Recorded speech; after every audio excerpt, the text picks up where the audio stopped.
आज पाकिस्तान समेत दुनिया भर में वर्ल्ड प्री मैच्योरिटी डे मनाया जा रहा है, जिसका मकसद यही है कि कबल अज़ वक्त पैदाइश से मुतालिक एहतियाती आगाही पैदा की जाए ज़्यादा से ज़्यादा, ताकि जो प्री मैच्योर बेबीज़ हैं उनकी पैदाइश की शरह में कमी लाई जा सके। तो प्री मैच्योर डिलीवरी की वजूहात क्या हो सकती हैं, इस मसले से कैसे बचा जा सकता है, क्या क्या एहतियात हमें करनी चाहिए, इस पर आज हम बात करेंगे। डॉक्टर सुंबल अफजल हमारे साथ मौजूद हैं, कंसल्टेंट गायनोकोलॉजिस्ट हैं। डॉक्टर सुंबल, आपको वेलकम कहती हूँ लाहौर में। कैसी हैं आप? जी बिल्कुल ठीक, अल्हम्दुलिल्लाह।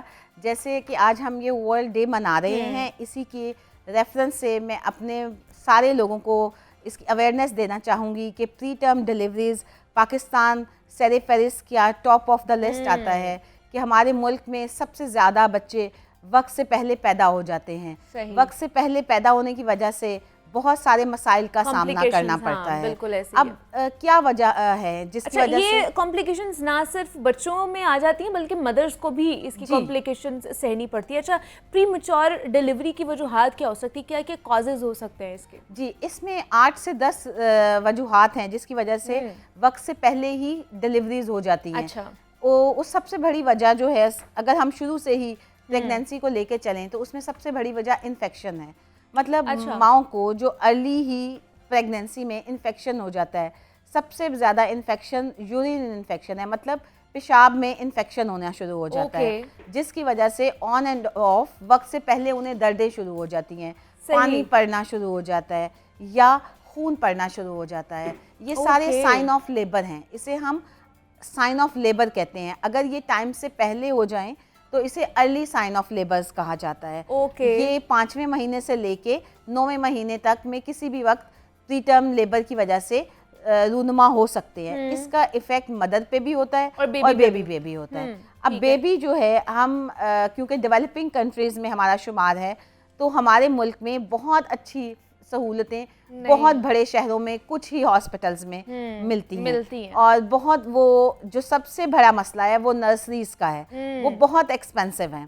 उसमें और गिनी चुनी है हमारे और बहुत गिनी चुनी है, लेस देन 1% आप समझें। हाँ, उसकी वजह से बच्चों को इंक्यूबेटर में रखना पड़ता है, इंक्यूबेटर, वेंटिलेटर में। इवन के बहुत बड़े अस्पतालों में भी बहुत अच्छी नर्सरीज का इंतजाम नहीं है, जिसकी वजह से सबसे पहले जो बच्चे 7वें महीने में पैदा होते हैं उनका वजन ही बहुत कम होता है।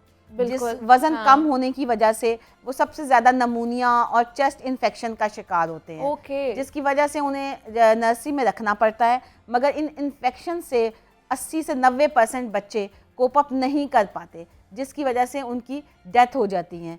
और पाकिस्तान में इसकी शरह बहुत ज़्यादा है। जिस तरह मैंने बताया कि पिछले साल भी कितने ज़्यादा नौज़ायदा बच्चे जो हैं वो हलाक हो गए हैं और उनकी डेथ हो गई है। लेकिन जिस तरह आपने बताया कि एक वजह हो सकती है कि पहले ही इन्फेक्शन होना शुरू हो जाता है माँ को, या पहले अर्ली सिम्टम्स आना शुरू हो जाते हैं। इसके अलावा और क्या क्या कॉजेज़ हो सकती हैं जिनसे हम बच सकते हैं प्री मैच्योर डिलीवरी से? इसमें सबसे बड़ी जो रीज़न है वो एक एनीमिया है, लाइक खून की कमी। अच्छा, खून की कमी की वजह से बच्चे पे भी इफेक्ट आता है और माँ पे भी इफेक्ट आता है। अब माँ पे जो इफेक्ट आता है वो है कमजोरी का। सही। मतलब कि खून की कमी की वजह से बेबी की ग्रोथ नहीं हो पाती, बच्चे का वजन इतना ज्यादा कम होता है और उसके इर्द गिर्द जो पानी होता है, जो अक्सर आपके सुनने में आया होगा कि पानी कम हो गया। एग्जैक्टली, वाटर बैग जिसे हम कहते हैं, पानी कम हो गया, जिसकी वजह से ग्रोथ प्रॉपर नहीं हो गई। और या उसको वक्त से पहले ही इन्फेक्शन हो गया, जिसकी वजह से जो मेम्ब्रेन्स होती हैं वाटर बैग की, वो लीक हो जाती हैं। और मुसलसल बच्चे को इन्फेक्शन होता रहता है, क्योंकि माँ के अंदर तो बच्चे की पैदाइश और नश्व-ओ-नुमा बेहतरीन है, मगर अगर हम किसी भी नर्सरी में उसको रखते हैं तो उसका नेमुल बदल नहीं है। माँ का नेमुल बदल कोई नर्सरी नहीं है। इस वजह से मैं अपने सुनने वालों को, तमाम को ये मैसेज देना चाहूँगी कि शुरू से ही अपनी खुराक का ख्याल रखें, अपनी सब्जियां, फल, दूध, पानी का इस्तेमाल बेहतर करें, अपनी हाइजीन का ख्याल रखें ताकि इन्फेक्शन ना हो और बच्चे की ग्रोथ अच्छी हो सके। और ज़्यादा ये कि डॉक्टर से कंसल्ट करते रहें टाइमली, ताकि आप उनको बता सकें और डॉक्टर्स भी आपको बता सकें कि अच्छा आप किस स्टेज पे हैं, आप भी ठीक हैं, आपका बेबी भी ठीक है कि नहीं। अच्छा डॉक्टर सुंबल, बहुत सारी मिथ्स भी इससे रिलेट की जाती हैं, जैसे कि जनाब जो 7वें महीने में बच्चा पैदा होगा वो तो ठीक होगा, लेकिन 8वें महीने वाला बच्चा नहीं बच सकता है, उसकी मतलब फौत हो जाएगा या वो बच ही नहीं पाएगा। तो ये मिथ है या इसमें कोई रियलिटी है? जी बिल्कुल, ये सिर्फ मिथ है। मेरे पास जितने भी पेशेंट आते हैं प्री टर्म के साथ, उन्हें मैं सबसे पहले यही कहती हूँ कि आप परेशान ना हो। अच्छा। माँ के अंदर गुजारा हुआ एक एक दिन बच्चे के लिए कीमती है। और जिस तरह हम डेवलपिंग कंट्री हैं और हम WHO के मुताबिक जो बच्चे का वज़न है उसकी पैदाइश के लिए 1 किलो से 1.5 किलो होना बहुत ज़रूरी है प्री टर्म में भी। तो जूं टाइम आगे जाता है, 7वें महीने से बहुत बेहतर है कि हम बच्चे की पैदाइश 8वें महीने के दरमियान में या आखिर तक करें, वो ज़्यादा बेहतर है। इससे कोई फ़र्क नहीं पड़ता, बल्कि बच्चे की ग्रोथ होती है 8वें महीने में भी, और उसको प्रॉपर न्यूट्रिशन मिलती है और उसकी वजह से बच्चे का सर्वाइवल बेहतर होता है। तो ये एक मिथ है कि 8वें महीने का बच्चा नहीं बचता।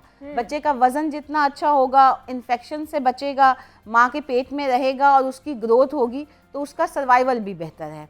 मगर बाज़-औक़ात ऐसा होता है कि वक्त से पहले दर्दें लग जाती हैं या आवल नीचे होती है, आवल रप्चर हो जाती है, जिसे हम एब्रप्शन कहते हैं, ब्लीडिंग होना शुरू हो जाती है। तो उसमें हम प्रेफर करते हैं कि जितना सेफ साइड पे हम बच्चे को लेके जाएं उतना ही बेहतर है, क्योंकि आफ्टर बर्थ सबसे ज़्यादा इन्फेक्शन बच्चे में चेस्ट का होता है। उसका 32 वीक्स, मतलब जिस तरह ये 8वें महीने की बात मैं कर रही हूँ, उस वक्त उसका सकिंग रिफ्लेक्स नहीं डेवलप होता, फीडिंग प्रॉब्लम होते हैं उसको वो दूध प्रॉपर्ली नहीं पी सकता, तो हमें उसे नर्सरी में रख के प्रॉपर्ली फीड करवाना पड़ता है। इसके अलावा एक इंजेक्शन लगता है जिसे सर्फेक्टेंट कहते हैं, सही, वो बच्चे के लंग्स को डेवलप करने में बहुत हेल्प आउट करता है। प्री टर्म बच्चों में वो भी हम लगाते हैं, मगर क्योंकि इन्फेक्शन एक top of the list problem है पाकिस्तान में, जिसकी वजह से बच्चे आगे जा नहीं सकते, सर्वाइवल नहीं हो सकता, और पाकिस्तान में सबसे ज़्यादा अर्ली नियोनेटल और प्री टर्म बर्थ की वजह से डेथ्स होती हैं। बहुत ज़्यादा है। अच्छा डॉक्टर सुंबल, जैसे 5th मंथ में मैंने बहुत से केसेस सुने हैं कि वो भी डिलीवर हो जाते हैं, बेबीज़ डिलीवर हो जाते हैं, लेकिन बहुत सारी कॉम्प्लिकेशंस आती है। कुछ केसेस में ये आता है कि उनके कोई एक ऑर्गन नहीं सही तरीके से फंक्शनल होता या बना ही नहीं होता है, उसकी नशोनुमाई नहीं होती है, तो फिर उनका कितना सर्वाइवल रेट है कि वो बच सकते हैं? ये आपने बहुत अच्छा मुझसे सवाल पूछा। इसी रेफरेंस से मैं ये बताना चाहूँगी कि यूजुअली हमारे मुल्क में ट्रेंड है कज़न मैरिजेस का।